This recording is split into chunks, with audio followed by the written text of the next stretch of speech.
But that's real though. Like,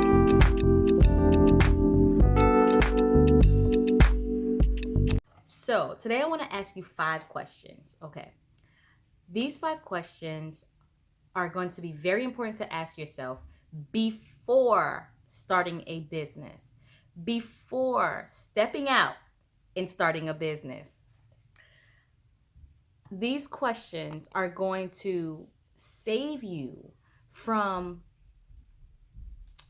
taking a risk and spending a bunch of money and that is unnecessary, or wasting time that is unnecessary. And those are two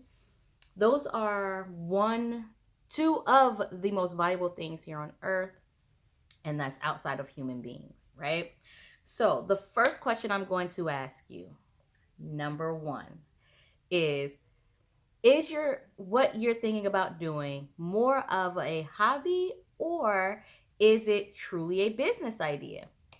How do you know, right? So, one of the things you can do is definitely do your market research. Is this something other people are doing?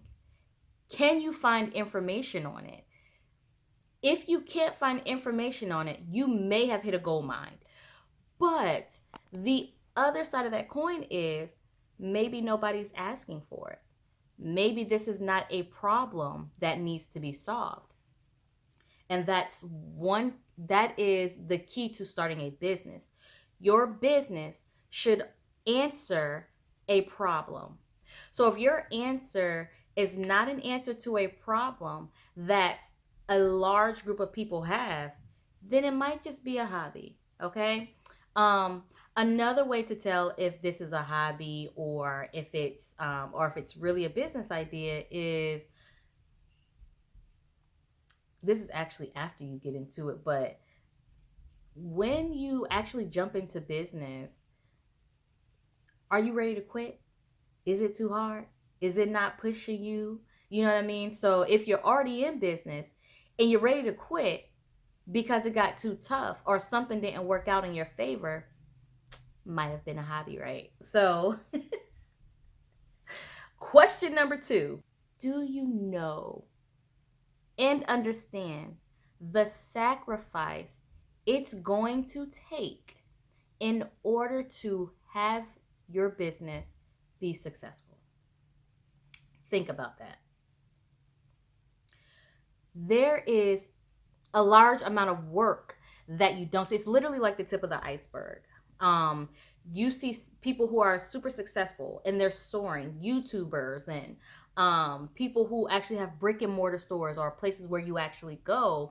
You didn't see all the work that was down here, the sacrifice they made, the things they had to do in order to get here. Are you willing to do that? And just like you right now, they didn't know the trials and tribulations that they were going to go through. This all happened as they were in business. Are you willing to handle the unforeseen obstacles that are going to come your way? Because it's going to happen. Question number 3, do you understand the reality of your support? So when you start this business, who are you thinking of that's going to back you up? Who are you thinking of that when you do go through things, you're going to call up and you're going to tell them about the issues that you're having? Who are those people? Now, do they know that they're your support? And do you know if they want to be your support? True story. I started my business, not this one, but I've had a couple of businesses. Just that's why I got all the experience. But a prior business, my husband was just not into it. And I'm like, but you're my husband. You're supposed to be into everything that I'm into. You're supposed to support me in everything that I'm into. Well, here's the thing. My husband's not a risk taker. I am. So me starting a business, he's scared to death that something might happen and we don't have the stability. Well, he's military, but as far as me, I'm taking money out of the household to start a business. And so he's not necessarily in the mindset of support. He's in the mindset of, okay, I gotta survive because if what my wife is doing doesn't work, I gotta take care of all of us. And thank God he did have that mindset. I did have businesses to fail. They failed, but guess what? He was there to pick up the pieces, even though he didn't want to. But because he didn't want to, it put a strain on our marriage. So, do you understand the reality of the support you truly have, right? Question number 4. Is this purpose for you? Or is this a need for you? Know the difference. If it's a need for you, then you just need to set a goal, hit that target, and you're out of there, right? If this is a purpose for you, you need to be forward thinking. And if you're not someone who is forward thinking, you need to hire someone who is forward thinking, okay?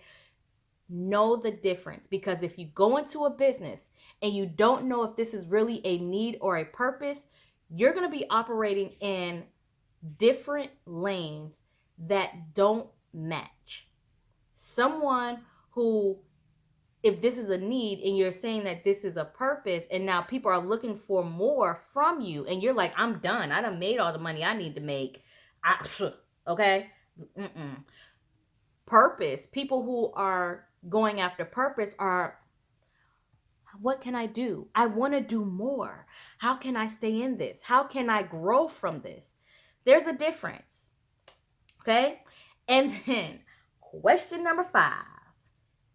Do you quit your job? No! You do not quit your job just because you're starting a business. Allow your job to be your number one investor. Do not leave your job. If your business is not stable, you may not be able to leave your job 3 years after you've started your business. Your business should be able to take care of you and your family before you leave your job. Before you leave your job, hear from God. Please hear from God. That's all I have for you. If you have any questions, comments, or concerns, please put them down below. You can reach me at arideafactory.com. My name is Alicia Richardson. I am a business strategist that specializes in brand development. Have an amazing day.